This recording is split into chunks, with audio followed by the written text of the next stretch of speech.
Welcome to the Real Advisor Podcast, TRAP, TRAP. Please follow us and join in the conversation on Twitter @Advisor Podcast, where you can suggest ideas and themes you'd like the TRAP team to discuss. Also remember to like and subscribe to our YouTube channel and leave a 6 out of 5-star review on iTunes. Doing all this really helps us, which means we can do more to help you. Now let's head over to the studio for the latest pile of TRAP.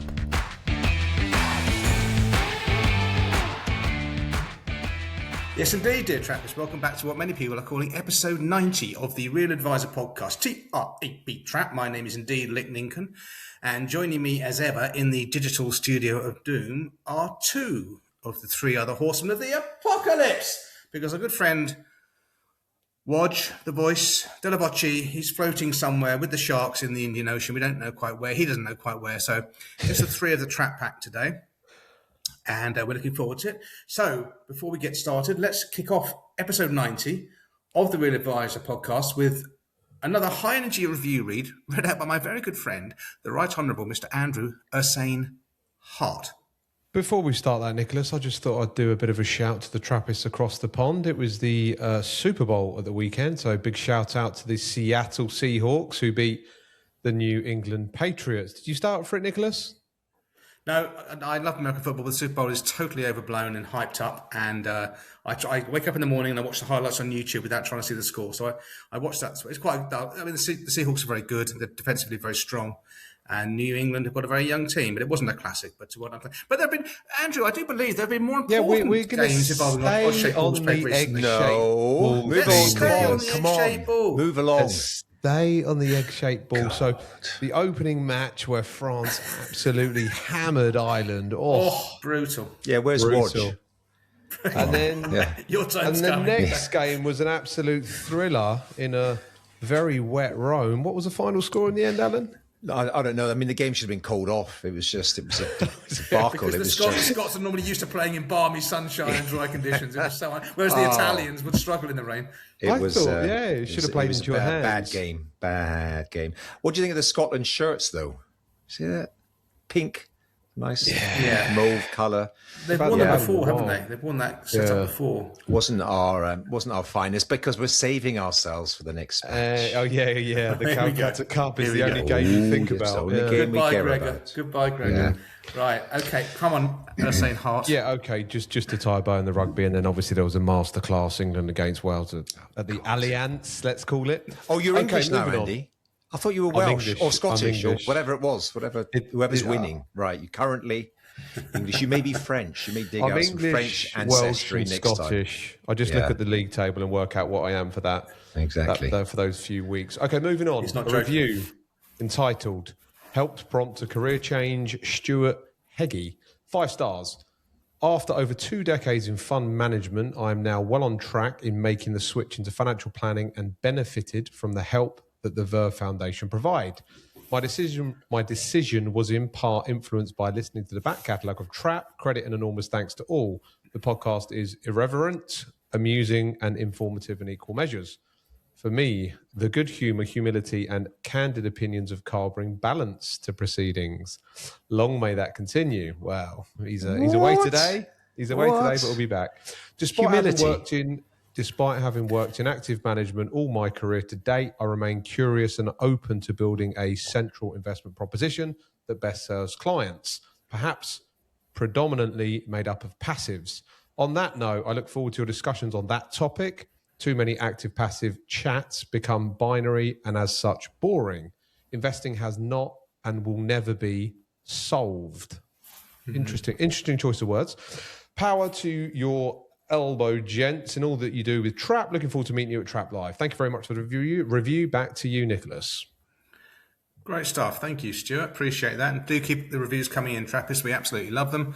And they give us ideas about what to talk about in future Meat Potatoes. And we are going to give the active-passive debate another good raking over in a future Meat Potatoes, specifically around the star manager concept. And Mr. Smith, Terence will be part of that. So listen for that one as and when we can get it planned. Okay, let's crack on to the topical tidbits for episode 90. Put a timestamp on what's going on in this thing of ours. Yes, of course, Trap Live tickets. We literally now have just a handful left. So if you want to come, and you don't want the worst ever bout of FOMO that anyone on planet Earth is ever going to have, come along to Trap Live, 13th of May in London, right by Great Portland Street Tube Station, therealadvisorpodcast.com. We've made it easy to click. You just simply click on a box and it pops up and you put your credit card details in. It's all the rage. It's going to catch on. We've broken the internet. Look forward to seeing the Trappist there. And talking of people we're going to see at Trap Live, we had a great time last week at Fundment's Live event in the heart of the West End. Really good day, some really good speakers. Professor Brian Cox was I know, Andy, you weren't mad. No, I thought it was an excellent, mind-blowing kind of stuff around the cosmos and where we all came from. And, it's just too big for my small brain to grasp. Friend of the show, Daniel Priestley, also was there. Very good value. Samantha Russell, friend of the show, part-time trapette when we can get her on.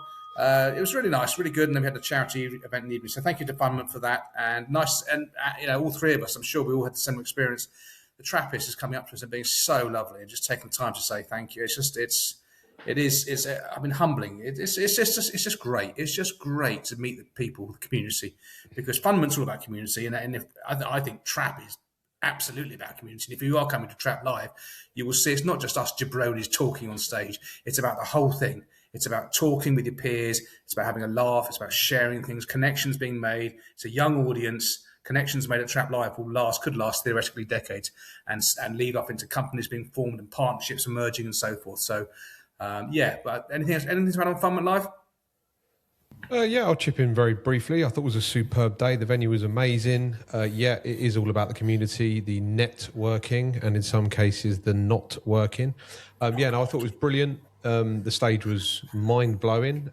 We had a great time in the evening as well. Nicholas, you came back to my hotel to get ready. That was an interesting hour of my life, doing your bow tie after a few drinks.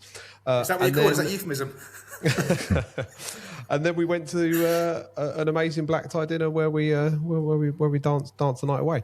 Over to you, Alan, and it's also your birthday today, my friend. So happy birthday! Thank you. We won't reveal a lady's age. So over to you. How did you enjoy Fundment? Fundment was great. I think Nick said all or most of it. I like the energy around that organization. I'm not overly familiar with their services, although we are speaking with them, but I just love the energy. They're a young tech startup fundamentally, so all the people around them are that sort of person, ambitious, energetic, trying to make an impact, trying to change. And you're right, obviously they are great partners of this podcast, and conversations I've had with Ola, the founder and CEO, over the time. And that's what he keeps saying, all about building community. They've got a superb office space in the West End of London, around Fitzrovia, which they use very successfully and wisely and gather people together, because no one has got a unique monopoly on ideas. Everyone has got ideas, and just the sort of 1 + 1 = 10, just speaking to people, bouncing ideas off. The one challenge I had was hanging out with you lot and a bunch of others in the evening whilst I'm still doing dry January at the time. And the conversations were getting progressively worse for me and louder as the evening wore on. So I did sort of take my exit and left like Cinderella when the time was right. But brilliant day, brilliant evening. Congratulations to Scott, to Ola, to Laurie, and all the team at Fundament. Really well done. Yeah, no, agreed. Yeah. The final thing I'm going to say, I bumped into about 20-25 people at Fundment that said, I still need to buy my tickets for Trap Live, so I'm shoehorning that in there. Do grab your tickets before they sell out. Back to you, Nicholas. Always be closing, Mr. Hart. Get those steak knives. Get to the top of the table, all right? Get those steak knives. Right, it's staying with you, Ultra, and one of our favourite platforms, because we do like it, even though it's expensive, but not as expensive as it once was. Yes, so this is Hargreaves Lansdown. They got recently taken over, went private, and I was quite surprised that they come out with this news. They're reducing their fees, which is the general sort of direction of travel with all the platform all the platform providers. They reckon that 94% of their clients will see no change or a reduction. So only 6% will see an increase. And there's whole full detail about it. But their main fee is going from 0.45 to 0.35. But as a wider note on this, before you guys chip in, I am being bombarded with advertisements at the moment, mainly on the radio, mainly on print, from all the investment providers out there, Pension B, AJ Bell, Hargreaves Lansdown, Vanguard, HSBC. I've made a note of all of them. Interactive Investor, Trading 212, IG. I'm just, every second advert on the radio is an investment platform. It's time of year, isn't it?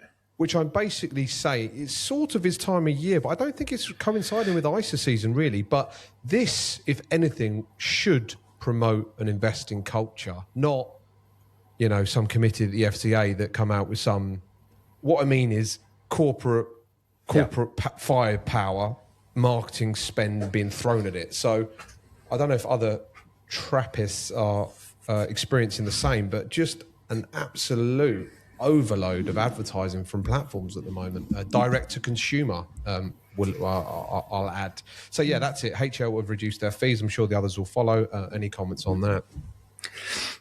I saw some commentary on social media about it, and it does depend on what sort of investor you are. For example, I don't know all the detail, but if you buy individual stocks, as a lot of Hargreaves DIY retail investors do, and you buy and sell, it's suddenly become much more expensive. I can't remember what it is, but your sort of cost per trade has doubled or trebled.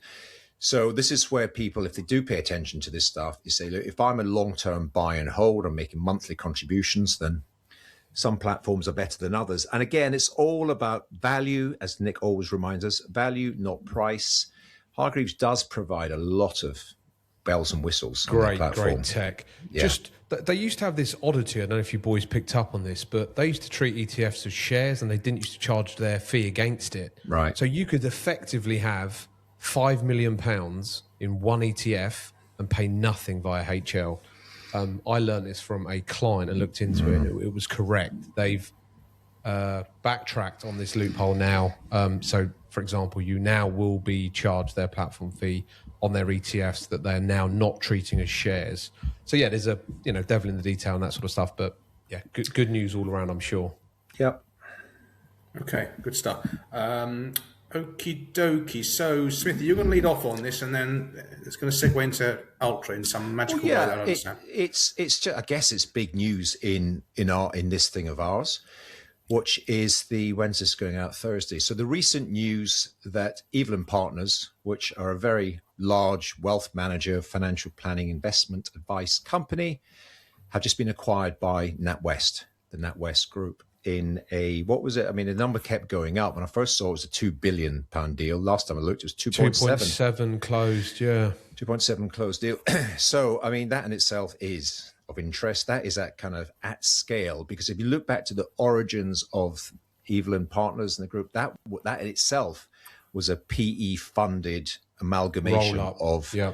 I mean, who was it originally? Was this? I get confused. Smith and Williamson and Tilneys. But Towery going back a few years, and Tilneys were very acquisitive just before they merged with Smith and Williamson. I mean, Smith and Williamson in my day, they were a big company, accountancy practice and what have you, which I think they've hived off, I believe, and it's all focused on the wealth side. So my take on this is quite interesting. I also keep an eye on the sort of big ticket M&A activity across the pond in the US, and you look at JP Morgan, Goldman Sachs, all these like really major banks, investment banks.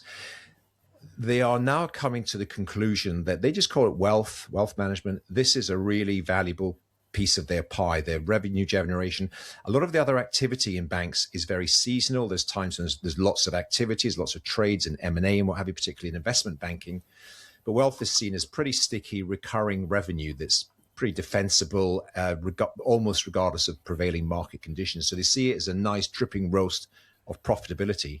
Now, NatWest, too, as you know, not that long ago, were effectively bankrupt as part of the RBS group and were bailed out by the taxpayer. Well, that was 18 years ago, Alan. Yeah, I mean, I know a lot's happened since then. They have slowly but surely recovered. The other thing about NatWest is they do own part of their group is Coutts Bank, and then Coutts Wealth Management. Quick aside on that, then I'll hand over to you, Andy. I met, no names mentioned, but I met with somebody last week who's very senior at Coutts, and they just were said, we cannot make money on wealth, on the wealth management, which I found interesting. So we make money on lending.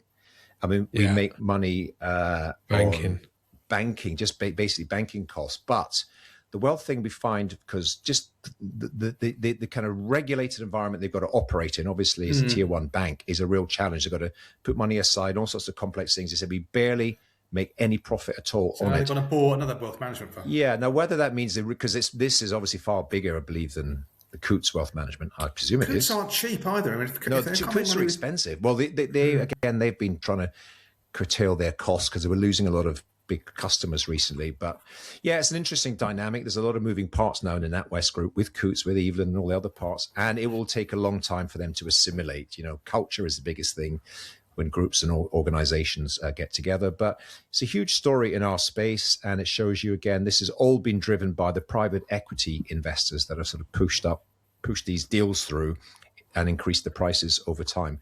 What are your thoughts, Andrew? No, your final point is key there. It's a massive success for the PE backers that have sold to NatWest. I think it's the first purchase they've done since they've been 100% owned by themselves, as in the government don't own a slice in NatWest. I think Evelyn Partners are around about 70 billion assets under management at the moment, which is, a pretty sizable amount. I don't know what they're going to do in terms of keeping the brand names, or they're going to merge them all into Coutts, as it were, long term. That's the status brand. I mean, Evelyn was one of those homogenous or just, bland names that don't offend anybody that was created about 5 years ago, I think. It's massive. And the CEO of NatWest said today, or the last few days, the main focus is going to be to promote financial planning within their wealth arms. But again, they've said this many, many times, so we will see how active they are with that. But they know they can't just focus on the investment management fees. They need to add more due to all the competition. So, very interesting purchase, pretty massive. Royal Bank of Canada bought Bruin for under 2 billion, I think. So this is one of the biggest purchases we've had for a long time. And I know quite a few advisors who sold their businesses into Tilney before they then merged. So they might have got another clip of the ticket, as they say. We will find out. Over to you, Alan.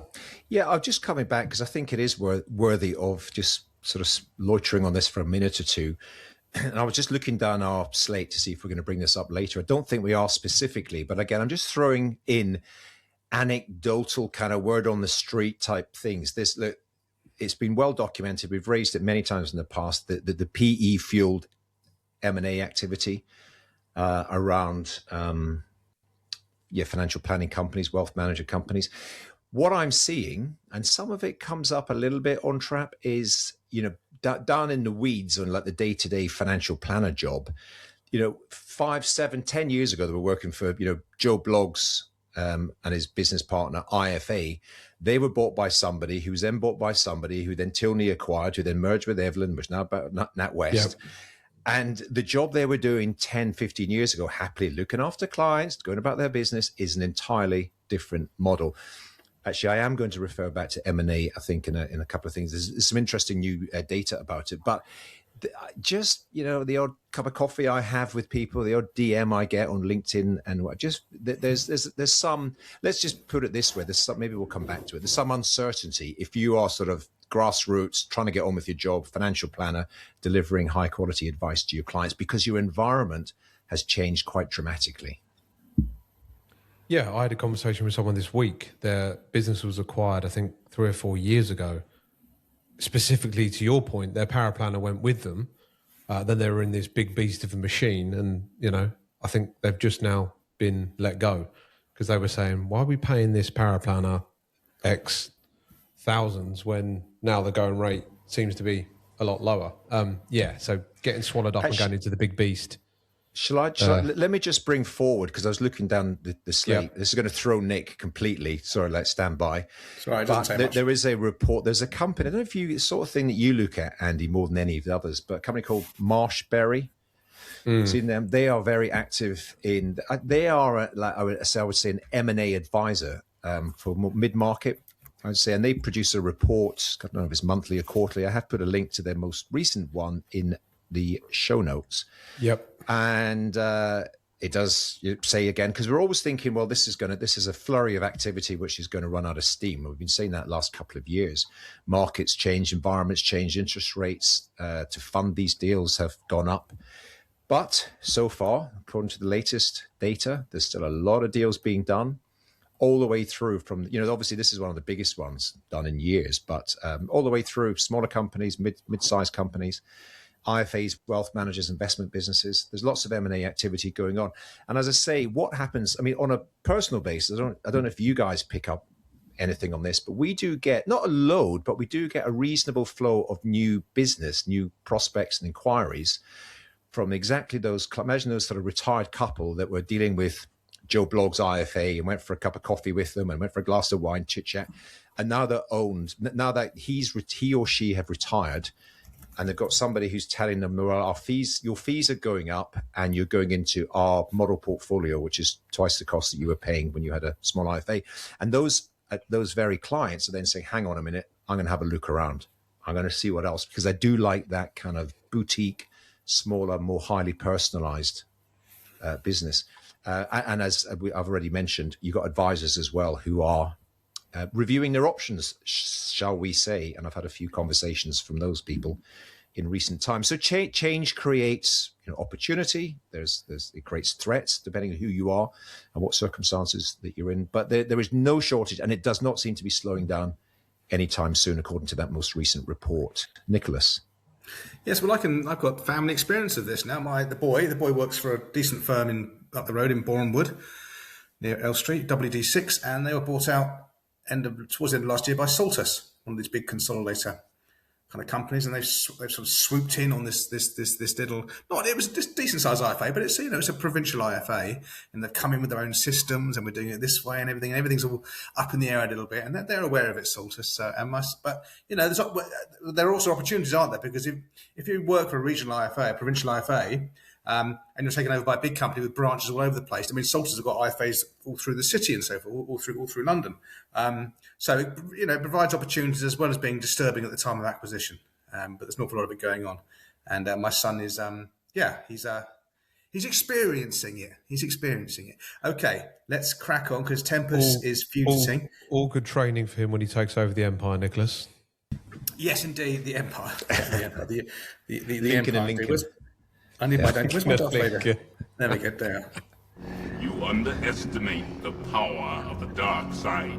Darth's Empire, burgeoning as we speak. Okay, I think I've got a point to raise now. So, Seckle, this disruptive, it's just overused bloody word, disruptive, but I've just gone and used it. I can't do a disruptive platform that IFAs can white label, apparently very, very sort of leading technology, very low cost.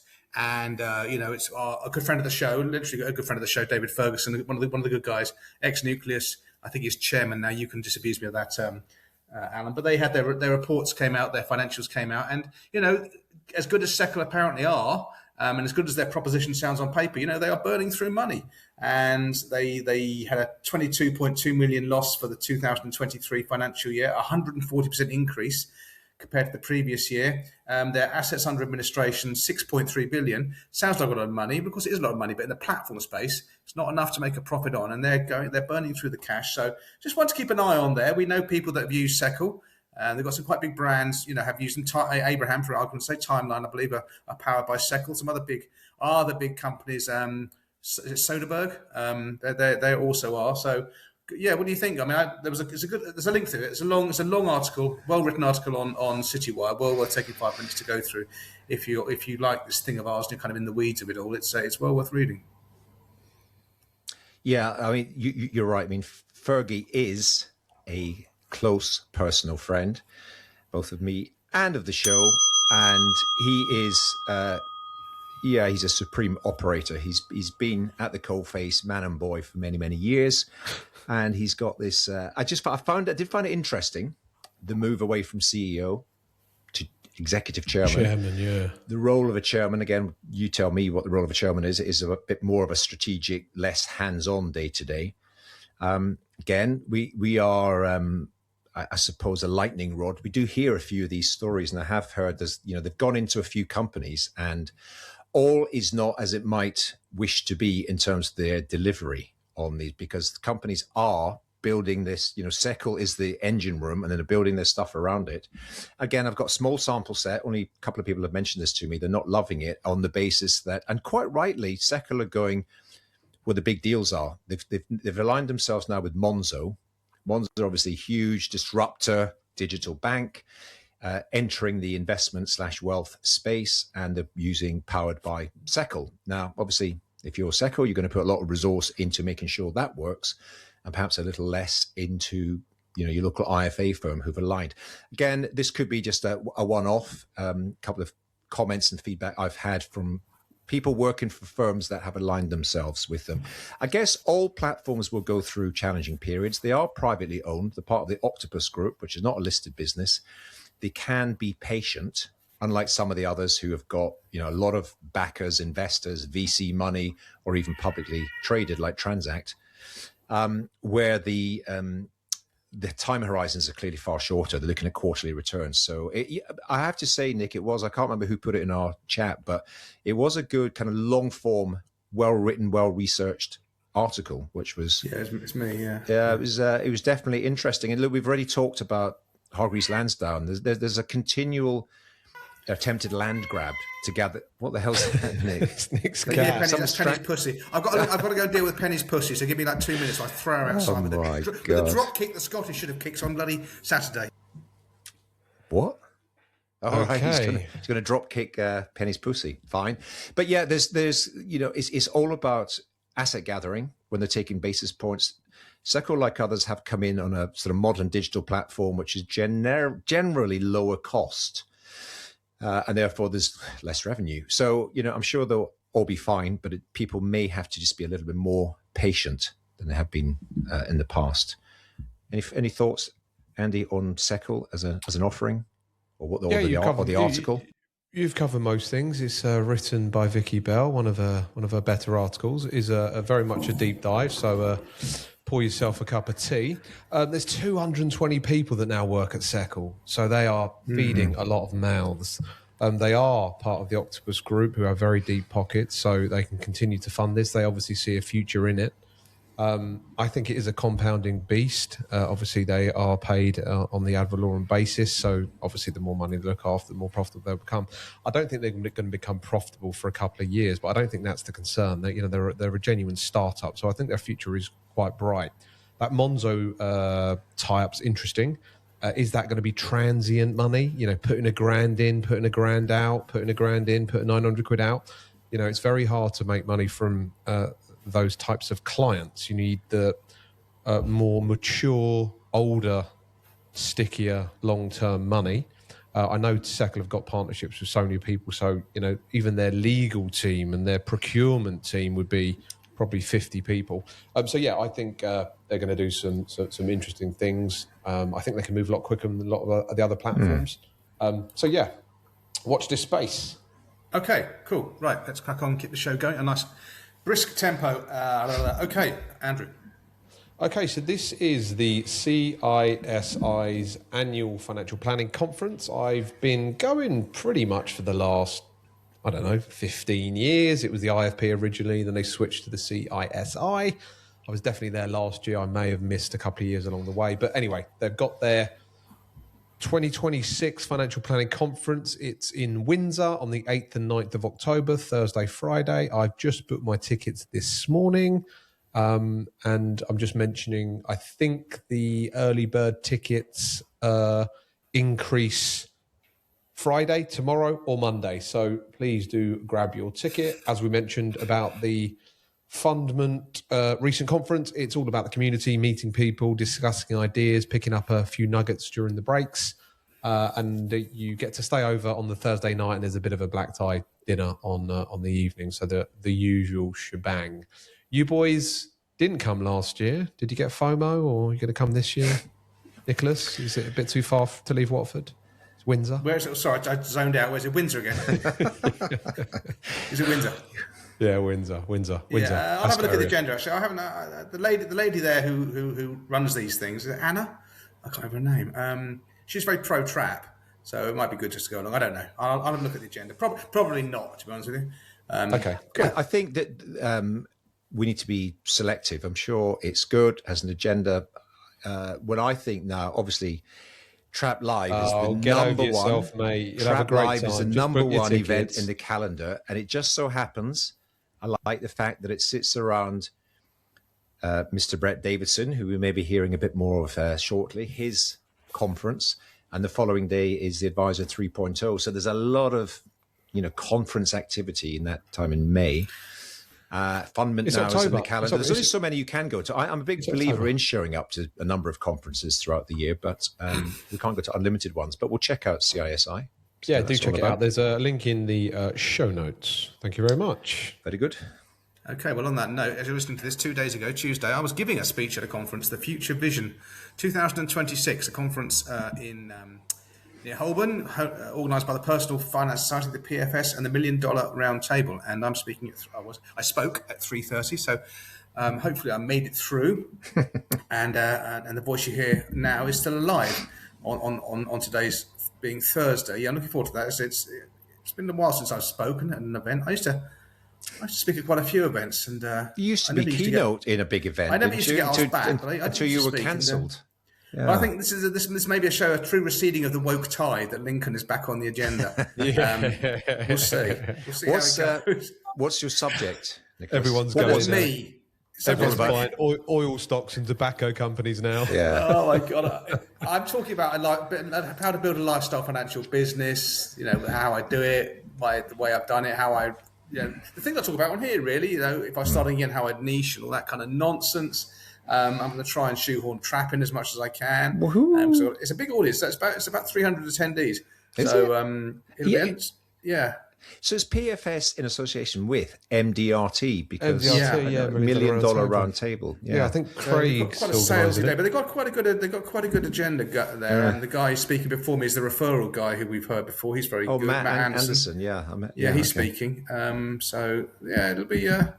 It'll be good. It'll be good. Well, I think it'll be good. Let's see. It could be chaos. It could be another place that I'm barred for life. So hopefully they record it and video it, Nick, so we can watch it back and put link in Trap or something. Okay. Next topic. I'd imagine they will do.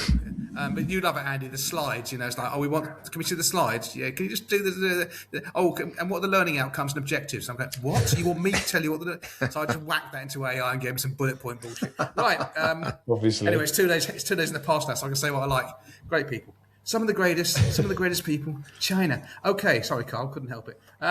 Let's move on to Aberdeen complete sale of IFA. Good grief. Well, we're back on the M&A thing again, aren't we? We have covered this, so let's go through it briefly. Yeah. Did you know that I used to work for Standard Life? You could say the wrong thing then, weren't you? You say Aberdeen. No, I used to work, but that's what Aberdeen used to be called before they changed their name and there was a different branding. But I used to was a broker consultant. Where were you? I was in northwest London. There was a place called Alperton, which was the epicenter of London financial services back in that day. Alperton, whoa, Alperton, I can see my wheelbarrow filling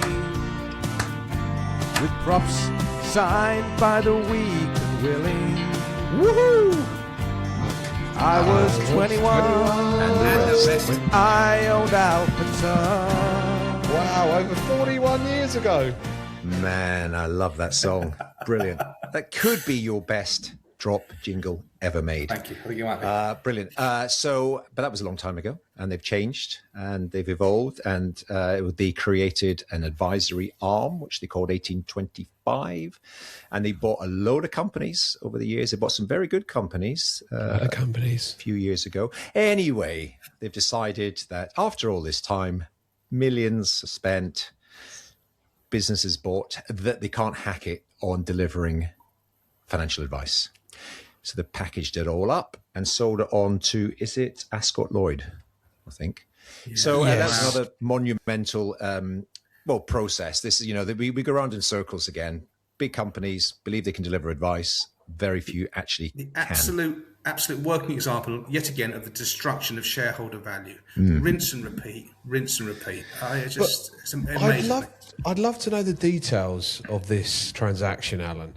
Apparently, it's close to 15 billion of assets, 39,000 clients. That's an average of about 380,000 per client, which is good averages because that many clients.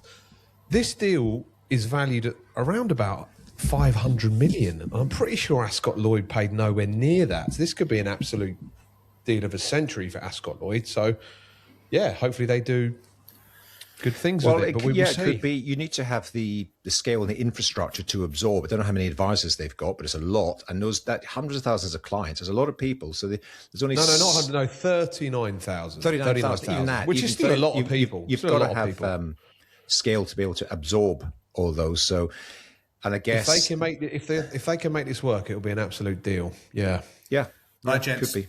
Right, moving on. Okay, our guest is waiting in the lobby. I'm conscious of time as well. So, Ultra. Okay, this is very brief. I don't know if other people on the call have experienced this. Maybe Nick, but advisors listening to this would have done.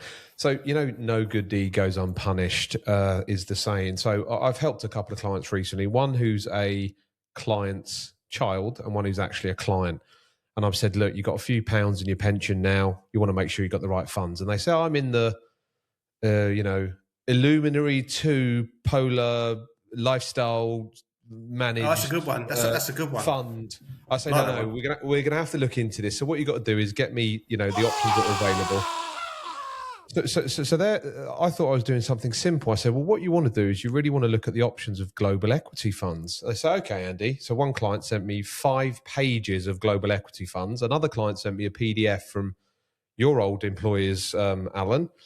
Again, there's something like 6 pages of global equity funds. So, you'd ideally want the client to go, oh, I need to choose my own funds. And there's literally hundreds of funds available, which obviously they think's a good thing for these employees. But it's just information overload. They can't decipher what's what. It took me about half an hour to work out what may be the most appropriate global equity fund for one of my clients. And you're an ultra-crepidarian, so if you can't do it, I'm an investment insider. I'm sure other advisors are experiencing this. Even when you say, you think you're just going to give them a small nudge, a bit of guidance, and they're going to log in and go, global equity funds, there's 3 of them. I'll do a bit of a mix of that. No, 14 pages of different global equity funds. It comes straight back to us. What one do I do? And it's like, okay, let me just spend a bit of time thinking about this. So it was just a client story, really. So good point. And something I noticed with these group pension schemes, they've all got loads of fixed income funds, no short-dated ones, and it's just like, well, you might as well stick with equities then, because come the next rate rise cycle, you're going to get butchered as per the Liz Truss budget. Okay, guys, ticking through it quickly. Oh, Ultra, time to talk about you. Yeah, time to talk about me again. No, this is quite an important point, especially in my life. So I've finally launched a book. I know it's been an absolute labour of love, shall we say, also known as, a freaking nightmare. It's taken me about 7 years to piece this together. I've tried to attack it a few times over the years. It's cost me a few quid because I've had to get a publisher to sort of hold my feet to the fire, as they say. The book is coming out on March the 5th. You can pre-order it now. It is called No Bullshit Money Advice, Straight Talking Strategies to Take Control of Your Cash. That's basically it. It's for end consumers, end clients, end investors. As I said, I put blood, sweat and tears in this. Thank you, Nicholas. And a couple of weeks ago, I went to Bristol to record my audio book in a studio. So I was locked in literally a shed for 2 days straight.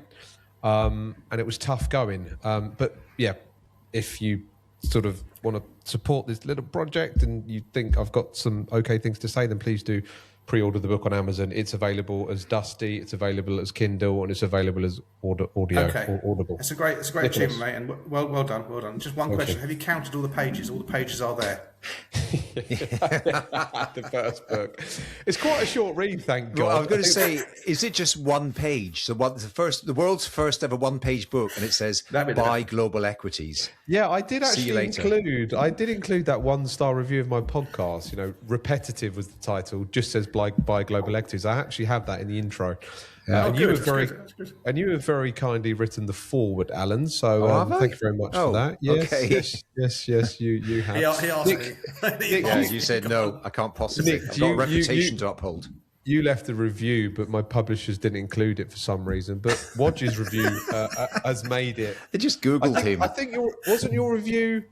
That's 2 hours of my life I won't go back again. Something like that. Yes. That was your review? Yeah. That didn't make it. So there's a link in the show notes to the Amazon, and there's a link in the show notes to the book website. But the book website is called noblemoney.co.uk. ABC. Thank you very much, everyone. I've got a very quick point. David Coleman, not the former presenter of Grandstand, but the live IFA who's based in Norwich. David Coleman, a young guy. I had a Zoom chat with him last week about how he uses Gemini in his firm. Gemini is Google's AI. David and myself were both immersed in the Google world, Google Docs, Google Chrome, everything Google Mail, and of course Gemini's baked hard into that, so it makes sense to use Gemini, and I think it's the best one. He's doing some really interesting stuff in terms of producing reports, building these Gemini gems, multi-layered programs within Gemini. You just trigger with a word or what have you, and it goes blah, blah, blah, blah, blah, blah, blah, blah. So watch this space, and I think he might be coming to Trap Live. He does live in Norwich, so it'll probably involve 15 train journeys in a barge, but hopefully we can see some or all the people from Just Financial Planning. Right, I think we've got 2 more points. If we're doing your one, Smithy, about outrageous non-disclosure. Carry mine over. All right. It's let's a close. perennial hot. Okay, let's close with you, Ultra. I know you're chipping through it, Nick, but I'd be really interested to jump on a webinar with that guy, and maybe some other people will, to look at this, because I'm between the two, ChatGPT and Gemini. You're right, I'm Google everything, so that's why I'm a bit more focused on Gemini. Yeah. Okay, this is an article from Jessica Cook, who is a practicing financial advisor, financial planner. I'm not 100% sure about her jurisdictions. I believe she's between the UAE and the UK. I could be wrong on that. Anyway, she is now a columnist for The Times on the money section. She writes some superb articles. I think she's written about 5 so far, maybe. Could be wrong. This one is called What You Were Told About Investing Is All Wrong. And she doubles down about how horrendous attitude to risk questionnaires are. How, I loved it. Not fit for purpose they are. Loads of other stuff, which is great writing in the arguably one of the biggest and most renowned and established papers for end clients. Brilliant article. It is behind the paywall, but whatever. If you subscribe to the Times, you can read her stuff. Well, so it's well worth. You know what? Maybe the mainstream media is finally catching up. Maybe the FCA as well have started talking about inflation as being risk. Maybe our voices aren't just being screamed into the wilderness. Okay, I am conscious of time. We're like 42 minutes in. Really good topical tidbits. They're giving us just 3 of us, and Carl is floating with the fishes somewhere in the Indian Ocean. Let's let in our guest, the Oz Streak of Piss. He can't hear this yet, so I haven't let him in, so we can be rude about him. There we go. Very kind of you, Nicholas. Here he is. Hey, there's somebody at the door. Oh, there's somebody at the door. Come on, there's somebody at the door. Oh, there's somebody at the door. The legend that is Brett Davidson. Hello, sir. Hello. Hi, Brett. How are you? How you doing? We're all good. Sorry we kept you waiting. Couldn't shut Andy Hart up. Apparently he's got a new book coming out. Right up your street, Brett. No bullshit money advice. I think you've trademarked that, Brett, haven't you? Yeah, no, absolutely. Sorry, what was that? Don't worry. You're well known, Brett. Can you hear me okay? I can. There seems like there's a delay. I've got everything shut as instructed, but yeah, Here we go. Here we go. Are you on a MacBook or an Apple? There's always a slight delay with Apple. All right, guys, just rule of thumb then. We ask a question, then we shut the fuck up, okay? Do not double dip. No, do not double dip. Right, go. Yeah. All right, Brett, welcome to the Real Advisor podcast. Trap, good to see you as always. I'm going to open with a question for you. Now, Brett, you and I, we go back a long way. There's a phrase in this podcast called and Nick's not around to give us the warning bell, but it's a close personal friend. Now, we are good, I would say, professional friends, known each other a long time. I remember when you first came across from Oz, and it was more than 20 years ago, I think, if memory serves. And I believe I'm right in saying that I was one of your first clients, in that you ran a workshop. I was curious to see what this Aussie had to say. And you got a group of people together in an office in the city a couple of decades ago. So we've both been on journeys over the last couple of decades. And really, the opening question I've got for you, Brett, is having seen the last 2 decades as they've evolved in UK financial services and financial planning sector in particular, what are the big themes today in terms of what's the current market? What areas, issues, challenges, and opportunities are advisor firms facing? Number one. And number two, going forward, the next 3 to 5 years and beyond, what do you see the same things, opportunities and challenges? Over to you, Brett. Yeah, so I think the opportunity is no different, Alan, to when you and I first met like 20 odd years ago. Independently owned firms, run by a founder or a team of founders, have always had, and today I think have more than ever, a chance to really do something incredibly good. If you want to stay small and just earn an income, you can do that safely. But I think what I'm seeing is firms like yours and loads of other firms that we see around the industry. There's a real opportunity to scale and to really make an impact. And all the good firms I know, they're not looking to sell out to consolidators. They're looking for internal succession or EOTs or some other form of continuity. And, the more firms that get consolidated, the more that PE firms destroy the ethos and culture of good quality financial planning firms, and they do. The greater the opportunity gets for people like you and I and everyone else who wants to still play in the space. Okay, so I'll just follow up on that, and then we'll hand over to Andy. Obviously, this is thoroughly rehearsed as always, but let me just do a follow up. So, Brett, you're seeing a lot of potential growth in the firms like Capital, the owner managed, founder still in the weeds dealing with the team, the clients, and what have you. You see that as being a specific opportunity to grow, because we have been talking on this episode about the very active M&A world, PE companies coming in and challenging things. But those owner managed businesses, you see a very strong future for them.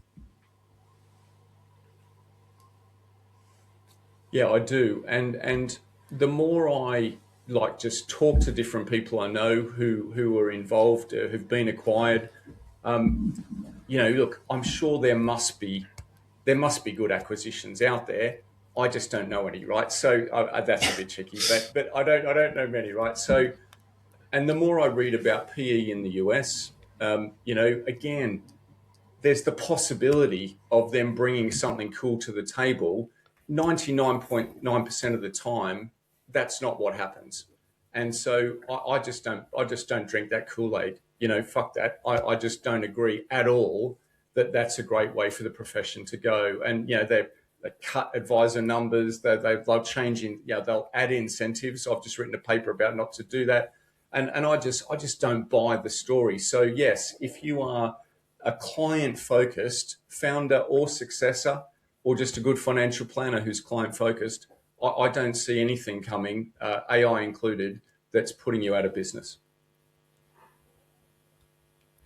Brett, welcome to the show. My first question to kick off is, what firms do you see being in the most trouble, shall we say? Is there a pattern that you see, like a size of firms, staff numbers, service offering? Yeah, firms in trouble. What do you see as a recurring theme? It's really tricky to try and give you a really tight response to that. But I think Andy, the firms that are getting it right, the key bit is about building a great team around the key people in the organization, whether that's a one founder firm or multi-advisor firm. Got to build a great team. Great financial planning is a team sport, right? The days of your charismatic salesman are just gone. Not that the communication skills and good advisor skills are not important, they are, but you don't deliver it on your own. So I guess the firms that are in trouble for me are the ones that are unable to address that. to address that issue. And most of the firms that I see selling to consolidators, these are people I've met who've told me they never want to do that. And next thing you know, I just see somewhere in a newspaper they have. And I'm not dissing on those people. If I was in their situation and I couldn't quite get it together, I would do the same thing, right? I've got no qualms. I'm not thinking it's morally wrong or anything, but I just know most people who've done it didn't want to do it, right? It was a thing. So getting into trouble means not addressing the foundational, fundamental issue of building a great team that can deliver, for clients. Just on that point, Brett, is that because obviously the money talks? They've obviously got their strong principles about not selling out, and then they inquire to a few firms that they think are aligned on principles, and then they get an offer that's 3 times the price. So is that what you're seeing? Because again, we've also experienced some of that as well with the people we know. Yeah, look, I think there may be some of that. And again, I'm not even casting judgment on people who make that choice. Like it's up to an individual to decide, is the money more important or a particular sort of ethos?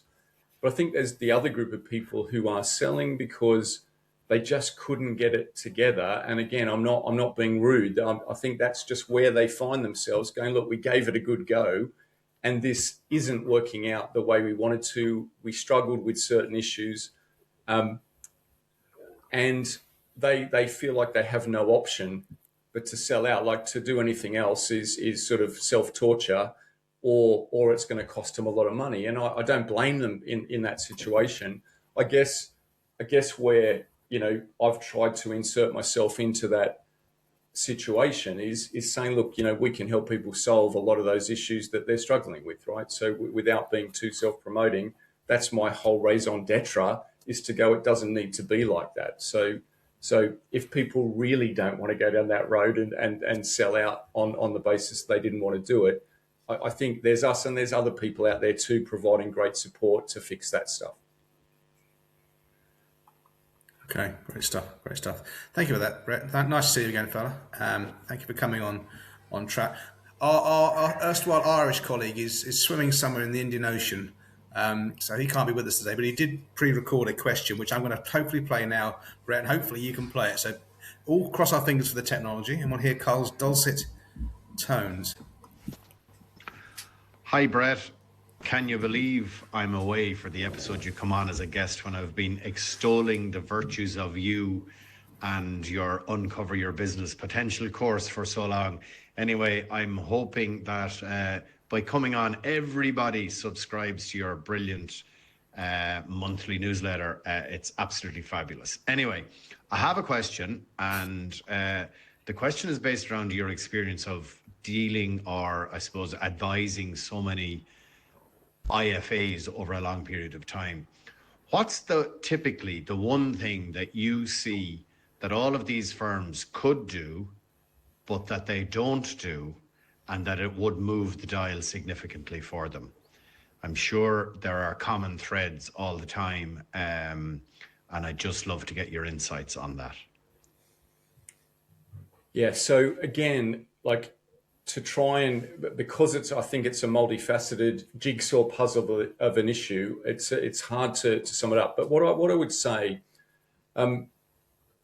great businesses, like I think my great sporting teams, people I love who, individual sports people as well, they master the basics, and that is it. I heard a thing on the All Blacks, Richie McCaw once, and he said, test rugby, he said, all you do is run past, catch and tackle faster, right? So that's all you have to know how to do, but you have to know how to do it under great pressure. And I think it's the same in financial planning. What we do is not difficult. If you have one core value, which is just do the right thing by the client that's in front of you, you cannot go wrong, right? I don't care if it costs you money in the short term. It's going to make you a shit ton of money in the long term.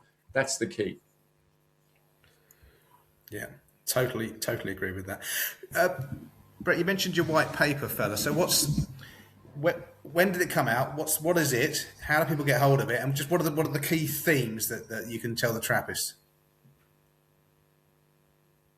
Yeah, so it came out in October last year. It's on our website, and the white papers tend to take a little while to gather some momentum. I think people need to read and consume and think, what do I actually think about this?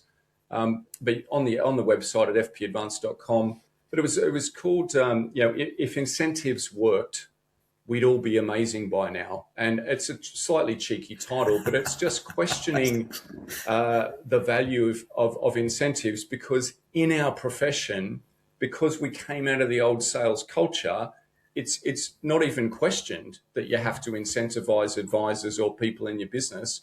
And I just wanted to challenge that, because I just think it's nonsense. And I tried to make that case. I tried to make it with some research and some argument. And also then to give people some resources for how they might do it differently. Excellent stuff. As I think Andy said when he was talking with you in the part of the show that you couldn't hear, the Topical Titbits, it's so front of mind at the moment. NatWest acquiring Evelyn Partners, Aberdeen after years and years and various iterations, just giving up the ghost and selling their in quotes sales force back to another IFA. It's just a merry-go-round. It's just the endless destruction of shareholder value. I don't know. It just amazes me that, and loads of people down the line would have had their beaks in the trough and made a comfy living from this.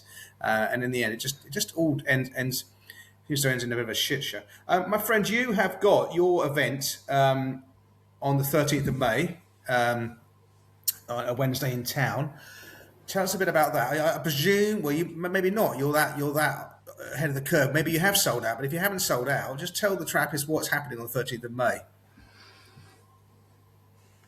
Yeah, so look, just to be clear, this isn't an event that's open to the advisor population. It's an event we run, a conference we run once a year for people who are either in or who have graduated from our Uncover Your Business Potential program.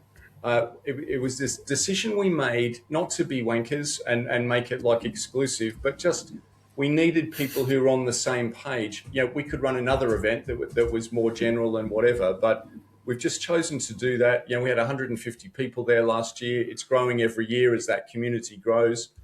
So that's the event that's on the 13th, but unfortunately it's not an open go for everyone. Cool. Okay. Any chance of seeing you? We've got our Trap Live in the evening. I know you're probably knackered, or you're probably hobnobbing with your Uncover Your Business Potential cohorts, but we'd love to see you to come along to Trap Live. You're more than welcome, mate. Stick your head around the door. Yeah, cool. Well, look, let me see how I fare up at the end of the day. That's called putting you on the spot. Andy, I think you got a question. Yeah, that's a resounding no. You know what rejection sounds like. I know what that sounds like. Rejection is my middle name. Events are a walk in the park, Brett. You'll walk it, my friend. As if. Okay, my final question really for you is mistakes you see advisors and firms making, over and over again. Is there a list of key points that you just see as massive mistakes and errors? Is it dicking around with fee structures? Is it employing the wrong people? Over to you, my friend. Yeah, so look, I think two big ones, and it could be all of these things, obviously, Andy, because if you're working on stuff that isn't going to move the needle, right, that's a mistake. And there's not that much stuff that's going to move the needle. So, the last two white papers I wrote, the incentive one, I think the way advisors are paid causes a lot of drama in a lot of firms, right? So if you could just fix that would properly align everyone's focus. The white paper I wrote before that, How to Solve the Scale Problem, we talked about splitting that role of servicing advisor and new business advisor. And that's quite controversial. Even now I talk to people going, oh my goodness, I'm not sure my advisors will go for that. But I think it's how it's positioned. I think people perceive that one is higher than the other. I don't look at it like that. But if we don't address that issue and all advisors do everything, so they look after a bank of clients and they do new business, I'm telling you, that is the take 20 years to grow large route. So for me, that's a huge mistake. We've written about how to deal with it, and yet we're still having lots of conversations where people are going, well, I don't know. So I think there's two big ones. Excellent stuff. Excellent stuff. I think we're going to wrap up there. I'm going to close with one final question, Brett. Let's get another one, putting you on the spot here. What's the one thing in this thing of ours that isn't being talked about that we should be talking about?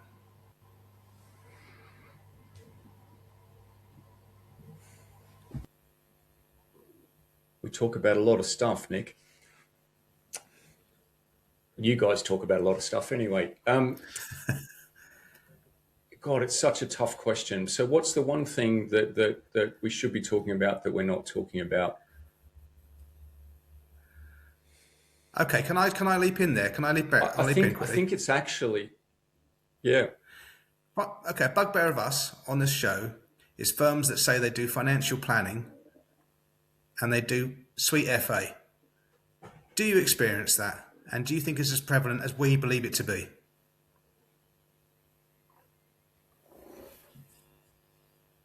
It's hard for me to say because I think I work with a pretty select audience, and don't get me wrong, I still get a bell curve of perhaps what people are doing in my groups, but it's probably not as disparate as what you see. But I'm less hot under the collar about that. I can understand perhaps why you guys might be, but I just think it's a bit of a journey for people as well, and maybe they're dealing with different clients to you, and so I don't know. I think I'm probably going to give people a little bit more slack around that. Someone that's purely just selling investments and doing nothing else. I mean, I'm sure there's firms out there doing that, charging a fortune. That does make one a little bit upset, but I don't know. I don't know how prevalent or not that really is. Okay, right, fella. We've taken 20 minutes of your time there. You're a busy man. You're a massive influencer for the good in this thing of ours. There's a handful of respected consultants, and you're right at the pinnacle. Even though you're Australian, you're much admired and loved in this country. And thanks for your sterling work, fella. We'll let you go. Nick, I just want to say for those, because I have downloaded and consumed Brett's white papers, and I think the thought leadership that you arrive at, Brett, is first class. It really is. I spoke to the others, and certainly Carl is also a big fan running a business. We've spoken. It's almost like you're inside our mind. You've really got your finger on the pulse of what financial planners are thinking. And sometimes I see other stuff out there, and I think that that's not an issue for us right now. And I would like to say, because both your it's funny that you say, Brett, that it takes a while for the information to kind of download. Full confession, I read your one about incentives last year, didn't agree with it. I think human beings are driven by incentives. The dust has settled a bit in our firm. I've had conversations with our team in recent times. I thought, you know what, he's right. Brett is right. And my team and my advisors aren't chasing up, I need to get paid more, necessarily.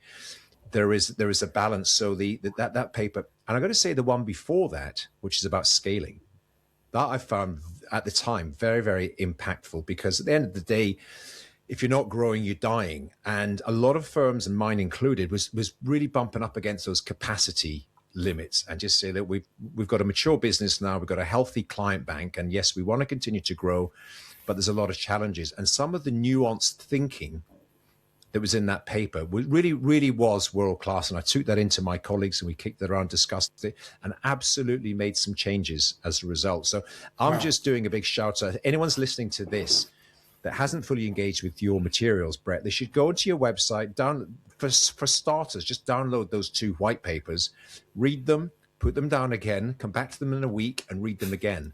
I really think they are world-class thought leadership, and I commend you for it. So thanks very much, Brett. Okay, Brett, I'm going to kick you out, Brett, but if you can just keep your browser window open, okay, until the upload is finished at your end. You just look at the upload when it hits 100%. Thanks, fella. Take care. All the best. See you at Trap Live, Brett, in the Thanks, evening guys. after your See you event. at Trap Live, Brett. He cannot wait for that. That was obvious. Don't let us down. There we go. Oh, good lad. Good lad. Always good. We had the usual problems with the delay. I think anyone with a MacBook, we've got the same challenges. No Mac guests. But at least we could hear him clearly. I think we're getting better at navigating our way around it. That's for sure. But it's we can talk about the admin off the show. Okay. Moving on. Nicholas. Hold on, the beloved Trappist. Hi, Gorge. Just recording an episode of Trap. Want to come and say hello to the Trappist? Oh my God! 3,000 downloads an episode. You're missing out. Hi, Penny. Nick's been talking about your pussy. Is it? We heard the microphone's on. We're recording. This is going out now. You keep on jabbering, babes. Go on. Oh, classic. Right. So moving on with the show. Let's move on to the next part of the show. Absolute shambles. Absolute shambles. Absolute shambles. Let's go. Question. See you Trap Live, Penny. Right. So I can't even. I'm just. What's happening now, Nick? Right. It's the weird meat and potato. No, it's not the meat and potatoes. It's the. No, we've done that. Postman. Is the postman knocking on the door? Posty. Come on, you normally say Posty.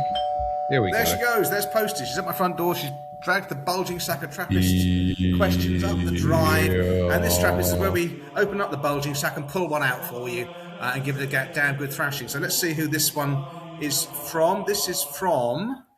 And this looks like a genuine person, not the made-up person we've had the last couple of episodes, but it feels made up to me. This is from Patrick Duggan, who's on LinkedIn, so his LinkedIn profile will be on the so-called show notes. Thank you all once again for an excellent podcast. I'm curious to know how you deal with quiet time in your businesses, i.e. when it feels like there is no new proposals or plans to work on and your pipeline looks a bit lean. Do you dedicate time to sales prospecting strategies? Shall we go with you, Smithy, on that? That's a good question. It's a really good question. Because, we all go through peaks and troughs and cycles. It's quite interesting in professional services in that you can be prospecting and marketing, doing a lot of things. Then the work comes in. You've got to deliver the work. And then so your pipeline dries up a bit. So it's quite interesting. I saw that question before. So my simple response is this. There's a load of things you can do. If you are a bit quieter on the day-to-day job, if your pipeline and new prospects is a bit lean, here's the thing that I would do very simply. I would look to my top 5 to 10 clients by revenue, by engagement, by the advocacy, and I would ask to meet with them outside of their meeting review cycle. And I'd say, I'd love to buy you breakfast, coffee, lunch, and I want to ask you a few questions. And I would simply meet up with them and I'd say, what do you like about what we do? What do you not like? What are we not doing that you wish we did? What are we doing that you wish we didn't? I look for feedback within that context. That is always going to be a good thing. Your best clients are going to be delighted that you're taking the time out to do that.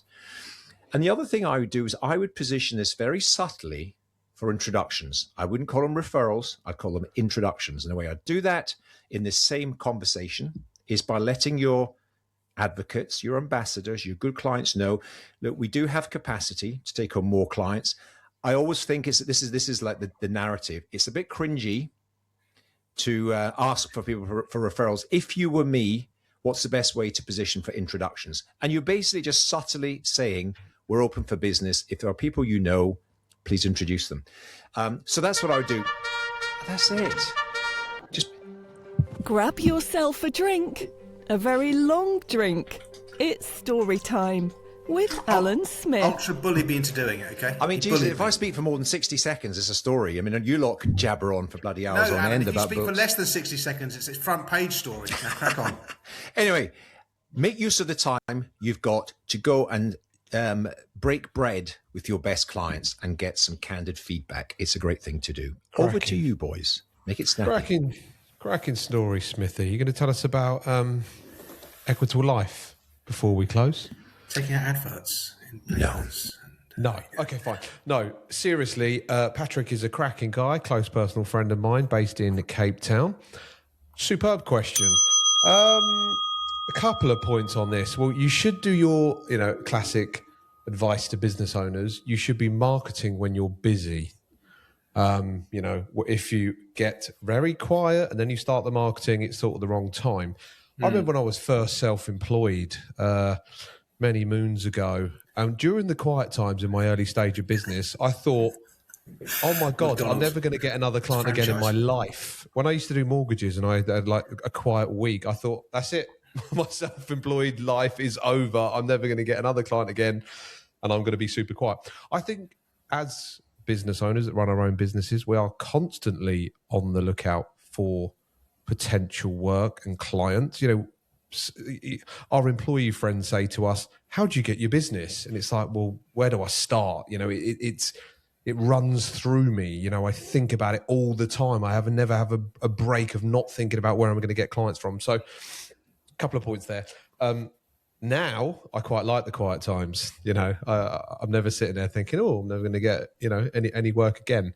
My business life is quite full. But it's a very interesting question. I suppose because we're not 100% reliant on new business and commission, let's say, our clients are ongoing clients, we're receiving ongoing fees and there's ongoing services that are required. So we never, if we were selling air conditioning units, we have like a super busy 3 months and then we literally have nothing to do for a month or two. So I think the business of financial advice, fortunately doesn't have totally dead periods. Nicholas, over to you.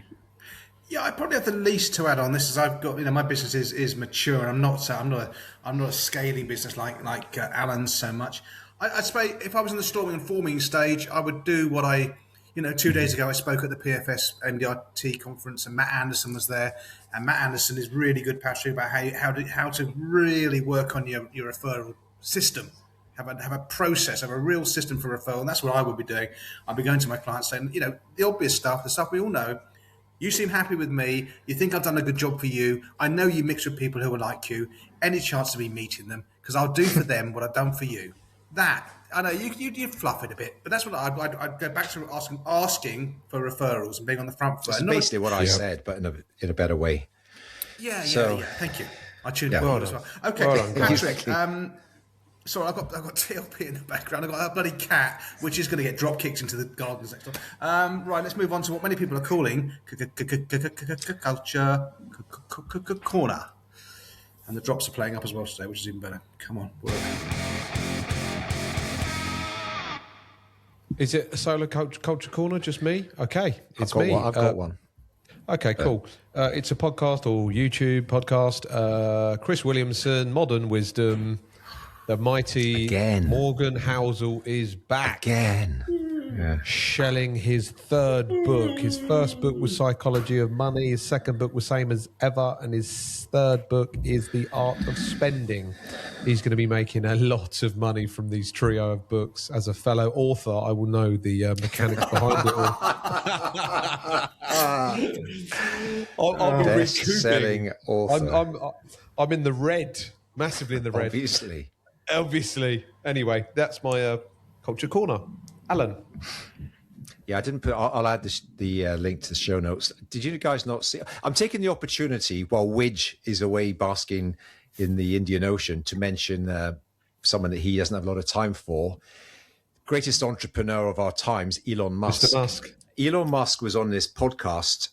It's the guy, John Collinson.